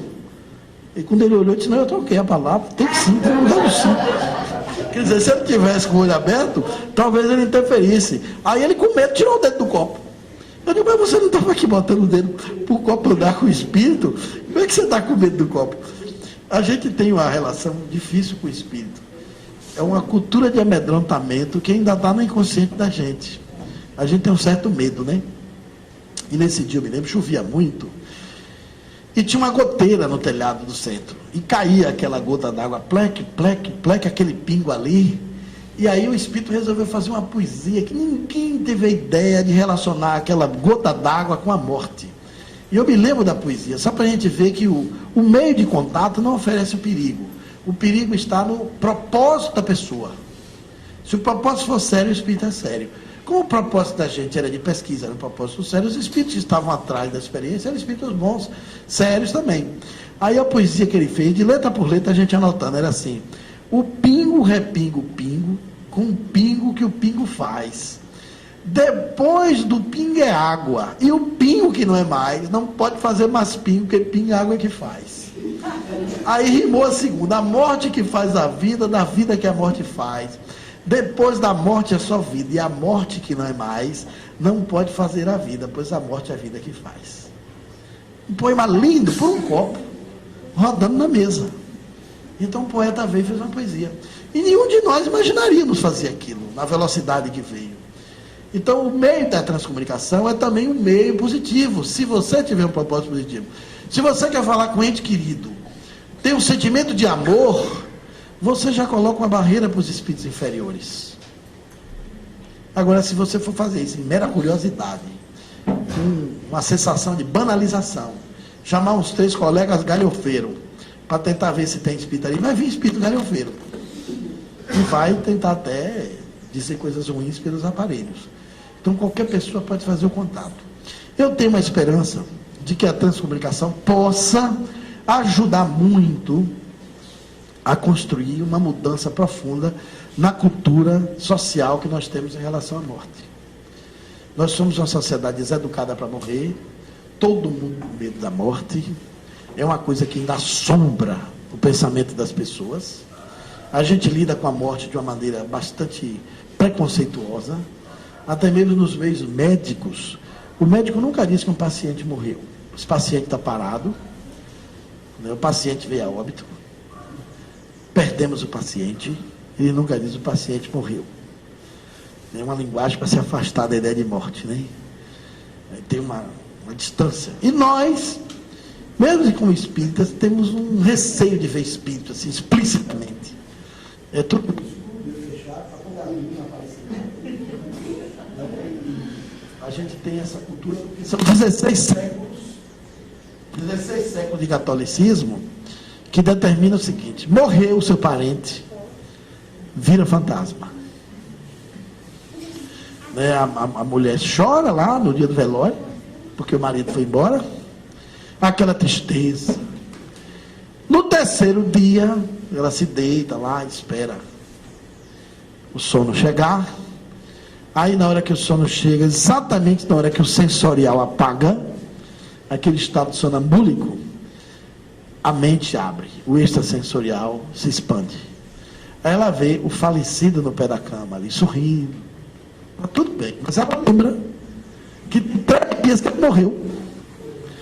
Ela assusta, o coração vem para a boca, faz um Pai Nosso, faz uma prece. No outro dia de manhã, se for católica, reúne a família e diz assim: precisamos rezar uma missa de 7º dia para seu pai. Mas aquela missa é para ele ir embora. Ele não vai aparecer mais. Porque morreu, vira fantasma. Você imagina, seu filho morreu, lhe assombra. Tem gente assim que vai falar de espírito. Nossa, como eu estou arrepiado. Tem medo de espírito. Medo de se relacionar. Porque criou-se uma ideia de que o espírito é uma entidade que nos assusta. Repare, os filmes, o cinema conduz espírito. É caveira, é com machado na mão, é matando, é assombrando as pessoas. Ele está sempre associado ao terror, ao medo. É os filmes assim, o grito, 1, 2 e 3. A assombração, coisa assim. Então bota os imortais, como aqueles que saem cortando todo mundo no machado, na faca, e cheio de sangue, e afoga no lago, ele volta. É uma tristeza, né? Então os espíritos estão sempre ligados a essa cultura de amedrontamento. Talvez, quem sabe, isso faça parte da linguagem cotidiana dos povos. Talvez não demore tanto. Mas eu digo que essa resistência de negar o espírito já não é assim tão rigorosa. Já existem profundos abalos no muro espécie da descrença e que traz assim uma esperança de convicção de que a morte não mata ninguém. Na verdade, a morte só libera a gente. E a morte, de fato, aquela hora de morrer, a gente não sabe, né? É uma esperança. Porque é a mesma coisa de você saber a hora que você dormiu, você não sabe. Você sabe a hora que você se deitou. Mas você vai dormindo aos poucos. Aí, a hora exata da morte, a consciência sofre um torpor. E você fez. Quando você acorda, pode já estar morto no além.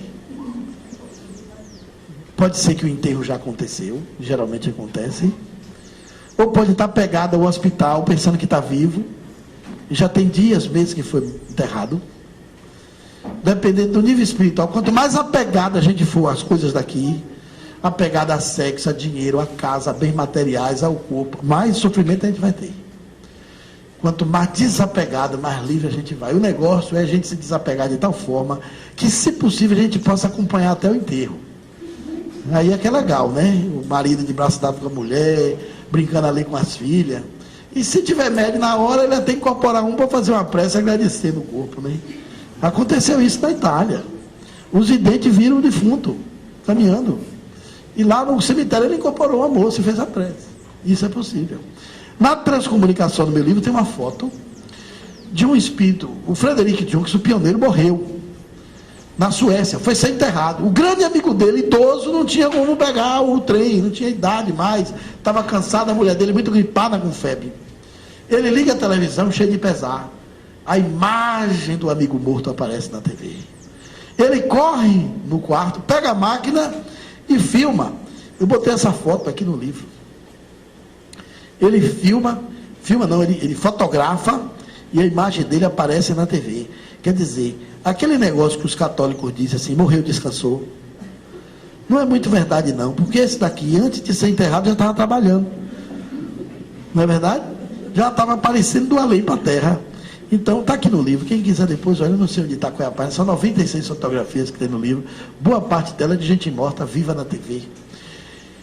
E essa imagem foi impactante para ele, porque foi um contato bonito e demorado na tela da televisão. Então, veja que a vida lá é muito dinâmica. Aquele mundo espiritual, que a gente não sabe direito como é, que a novela da Globo mostrou, não sei se você lembra daquela novela Viagem, que tinha uma porção de espírito, parecia internado de hospital psiquiátrico, tudo andando na flor branca, assim. Aquilo era horrível demais. Eu não aguentava ver aquela novela. Que falta de orientação para os produtores. Gente, se aquilo...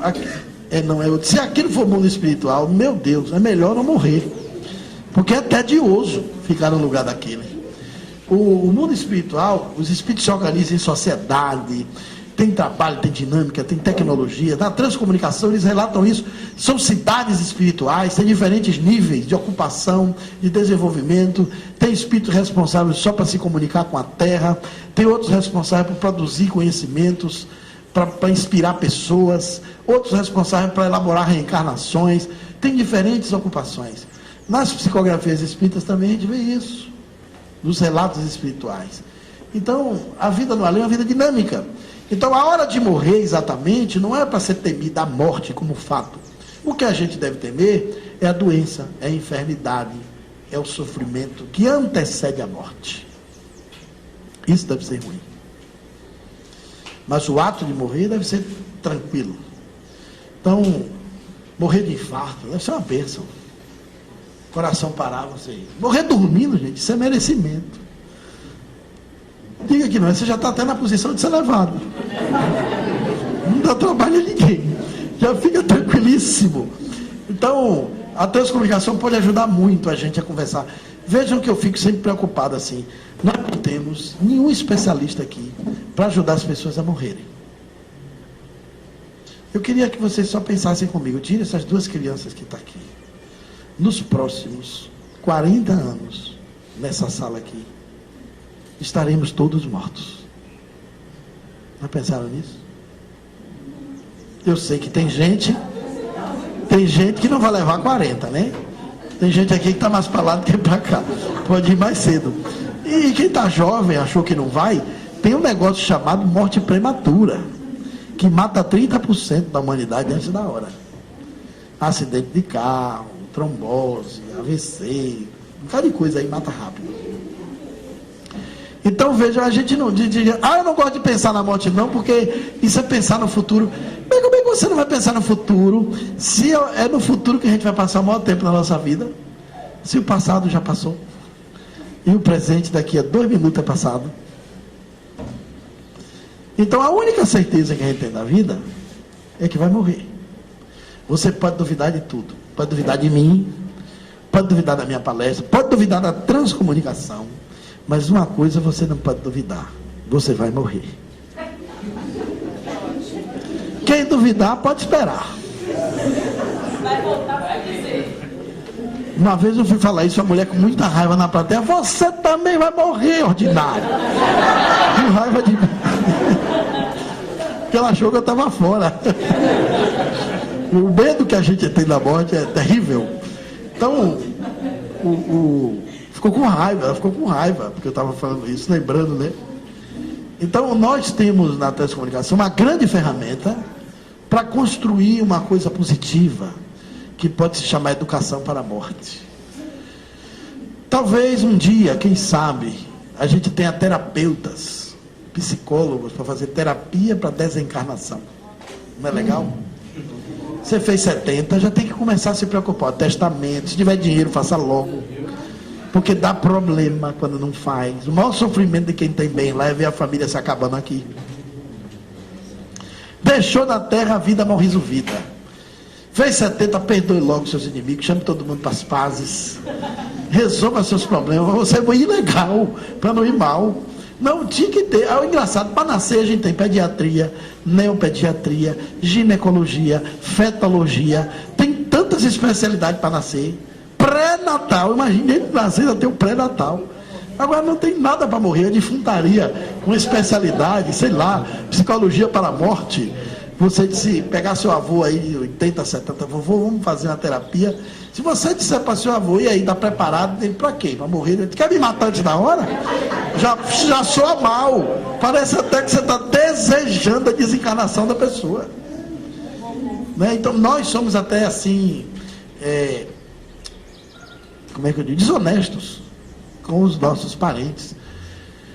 Eu não sei aqui, mas lá na Bahia o pessoal chama muita gente espírita quando tem alguém para morrer em casa, né? Chama para confortar, para fazer um evangelho.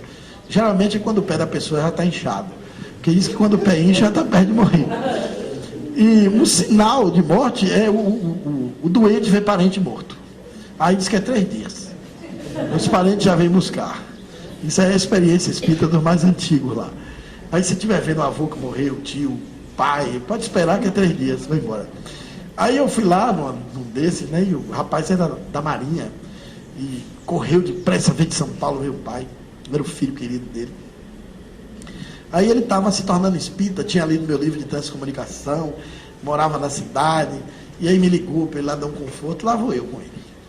Aí, entrou no quarto, a família toda ali, o velhinho, coitado, 86 anos, debilitado, quando viu que ele chegou, acho que o velhinho sentiu pela voz, uma coisa assim, pegou na mão dele, o filho pegou na mão do pai, falou: papai, sou eu, sou José, estou aqui. Ele fez um esforço hercúleo, abriu os olhinhos assim e falou: ô meu filho, eu acho que dessa vez seu pai vai embora. Juntou ele, a mulher, os irmãos. Diz que nada, meu pai, Deus é muito grande, o senhor ainda está muito forte. Eu achei aquilo um absurdo. Eu olhei para ele assim, disse: que mentira, desgraçado, vai estar desenganado. Aí eu futuquei ele, ele foi lá fora e disse: não faça isso com seu pai não. Ele disse: mas claro, você queria que eu fizesse o quê? Enxugou os olhos: meu pai, você tem que dizer a ele: meu pai, eu também acho, e eu vim aqui porque o senhor está morrendo, dessa vez não tem jeito. Aí você fala para ele: olha, o senhor está vendo aí meu avô, o senhor está vendo sua mãe, o senhor não está vendo não, o senhor já está morrendo, eles vieram lhe esperar. E tem esperança a ele. Digo: olha, eu li um negócio aí de transcomunicação, que agora o senhor pode até telefonar para casa para dar notícia. Quer dizer, o Espiritismo dá uma outra convicção a gente. Você pode dizer isso a um parente. Eu digo isso a vocês porque eu estava em São Paulo fazendo uma palestra de transcomunicação, e uma senhora que dirigia uma sessão mediúnica há 30 anos, com o marido dela. O marido teve um tumor no cérebro e morreu consciente na UTI. Deixaram ela entrar, porque ele ainda estava lúcido, e aí ela entrou por amizade dos médicos, tem uma corrente médica que acha que a UTI pode ser acompanhada também, e deixaram ele entrar. E lá ele sozinho com ela, segurou na mão dela, disse assim: minha filha, me responda. Ele espírita, e ela também, viu? 30 anos de reunião mediúnica. Você tem certeza mesmo que tem vida depois da morte? Na hora, acaba vacila, viu? Pensa que não é brincadeira. Ela disse que segurou na mão dele assim, disse: meu filho, eu tenho mais certeza do que o ar que eu respiro, tenho mais certeza de você estar aqui na minha frente. Deu aquela força, disse que o homem mal respirou e foi embora. Ela disse: olha, seu cão, eu vou lhe contar a verdade. Eu falei isso para ele, porque eu fiquei morto de borda de pena, mas certeza mesmo eu não tenho até hoje. E ela disse para mim: olha, o senhor fala de um jeito que convence a gente. Se o senhor souber que eu estou no hospital desse para morrer, vai me fazer uma visita. Que é para me dar essa certeza que eu tenho a ele. Você vê como as pessoas às vezes são carentes disso, né? E quase todos nós somos. Só na Índia que tem uma atividade chamada Mahasamadhi, que alguns seres vão, como Paramahansa Yogananda, que foi um grande líder espiritual que veio para cá trazer a mensagem de Krishna. No livro dele, Autobiografia do Yoga, tem a foto do último suspiro. Ele chamou todo mundo, sentou na cama e disse: vou desencarnar sexta-feira, quero todo mundo lá de junto de mim. Chamou os devotos, todos os amigos, todos ficou lá, marcou a hora, deu o último adeus, o último sorriso e foi embora. Isso chama Mahasamadhi. Maha quer dizer grande, Samadhi, saída, grande saída do corpo. Morrer conscientemente. Esse é o nível espiritual possível. Chico Xavier não morreu assim? Escolheu o dia de morrer. Queria morrer no dia que o Brasil tivesse feliz, para ele não deixar tristeza. Foi para UTI não sei quantas vezes, morre, não morre, e o Brasil ganhou o penta. Quando está em plena festa, Chico Xavier toma uma sopinha, 7 horas, foi para o quarto, assim, foi embora. Morreu no dia que mereceu e quis morrer. Fez uma grande partida. Né? Fez uma grande saída. Então a gente tem que se adaptar a isso. E eu sei que aqui tem gente que está precisando mesmo, né? Vocês já estão mais adiantados. Porque depois dos 70 diz que a gente não pergunta ao outro nem como é que vai, é onde é que dói. Eu tenho uma amiga espírita que vocês devem conhecer de literatura, que é o Hermínio Corrêa de Miranda. Eu encontrei o Hermínio tem uns 7 meses atrás, eu apertei a mão dele e disse: tudo bem, Hermínio, como vai? Ele disse: estou desencarnando. Eu disse: está com doença grave? Não, aos poucos. Eu disse: é mesmo? Desengano médico? Ele disse: não, meu filho, é conclusão mesmo. Eu já desencarnei 14 dentes. Já desencarnei um olho, metade do ouvido, parte dos intestinos. Já desencarnei outras coisas que eu não quero confessar. Então já estou me preparando para o total. Quer dizer, é uma maneira borrada de você encarar a passagem, né? É uma maneira alegre, feliz. Eu acho que o O Espiritismo veio, Leon Denis fala que o Espiritismo veio para embelezar a morte. E a gente ainda tem esse preconceito sobre morrer. Então, com a transcomunicação, a gente recebe um impacto positivo muito bom. A morte não nos mata. A morte é apenas a saída da consciência do corpo que começa a apodrecer 24 horas depois. Que não vale nada, seu espírito. Nós conservamos nossa inteligência, nossa personalidade, o nosso caráter. Outra coisa fantástica, os parentes nos esperam. Que coisa linda, né? É tristeza para quem fica, alegria para quem chega. Porque a turma lá deve dizer assim: ó, José está vindo aí quarta-feira. Deve reunir todo mundo e esperar a chegada do moribundo da terra. Deve ser uma coisa diferente lá, né? E aí, nós temos essa convicção. Os cemitérios todos não são hotéis de espíritos. Talvez quando a transcomunicação avançar, esse culto ao cadáver que é feito no dia dos mortos, ao invés de botar flor lá no túmulo, porque às vezes aquele espírito já reencarnou como neto na família, não está mais lá no cemitério, você arruma a casa, bota os aparelhos, como é o dia dos mortos, você espera um contato. Talvez seja um dia de correio, né? Com a lei interessante, se comunicar com os entes queridos pelos telefones, talvez toque mais abundantemente quando isso acontecer. Quem sabe, não sei se isso é possível, mas são previsões que podem fazer parte do nosso cotidiano. Mas como a hora está avançada, e a gente falou tanto aqui em morrer, em além,